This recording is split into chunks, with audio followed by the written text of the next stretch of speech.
Salam teman-teman dan Miss Elis. Di sini saya ingin presentasikan tentang BPUP PKI. Yang pertama dimulai dari latar belakang BPUP PKI. BPUP PKI Badan Penyelidik Usaha-usaha Persiapan Kemerdekaan Indonesia dibentuk oleh pemerintah Jepang pada tanggal 29 April tahun 1945. Tujuannya adalah untuk mempersiapkan kemerdekaan Indonesia.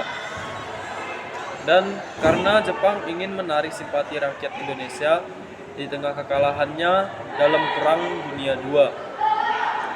Dan bagian keduanya, struktur dan anggota BPUP PKI.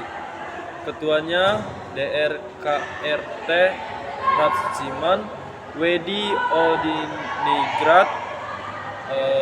Jumlah anggotanya ada 62 orang tokoh Indonesia dari berbagai daerah dan latar belakang.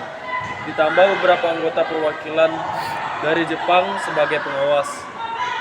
Dan yang ketiga, sidang pertama BPUP PKI dari tanggal 29 Mei sampai 1 Juni tahun 1945. Di sini fokus merumuskan dasar negara Indonesia untuk merdeka.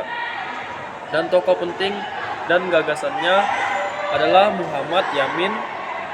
Dari tanggal 29 Mei mengusulkan 5 asas dasar negara secara lisan dan tertulis.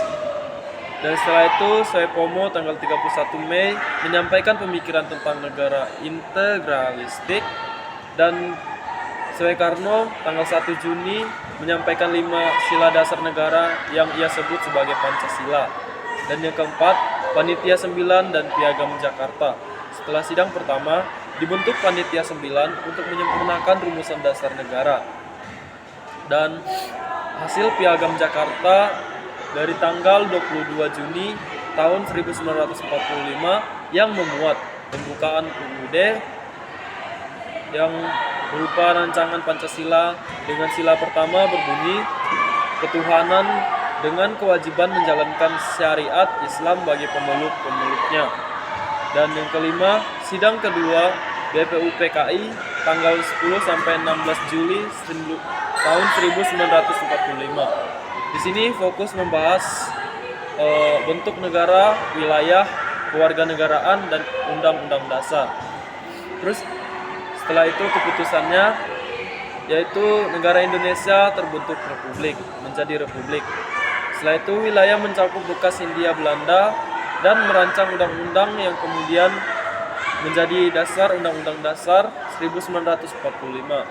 Yang keenam, pembubaran BPUP PKI dan pembentukan PPKI. BPUP PKI dibubarkan pada tanggal 7 Agustus 1945. Diganti oleh PPKI, Panitia Persiapan Kemerdekaan Indonesia, dengan anggota lebih sedikit dan lebih praktis. PPKI dipimpin oleh IR Soekarno sebagai ketua dan DRS Muhammad Hatta sebagai wakil. Yang ketujuh, proklamasi dan pemerintahan awal. Pada tanggal 17 Agustus 1945, Soekarno-Hatta memproklamasikan kemerdekaan Indonesia. Dan tanggal 18 Agustus 1945, PPKI mengesahkan Undang-Undang Dasar 1945 untuk menetapkan Soekarno sebagai presiden dan Hatta sebagai wakil presiden, untuk membentuk Komite Nasional Indonesia Pusat (KNIP) sebagai badan legislatif sementara. Yang ke-8, penutup. BPUP PKI berperan besar dalam menggagas dasar negara dan undang-undang dasar.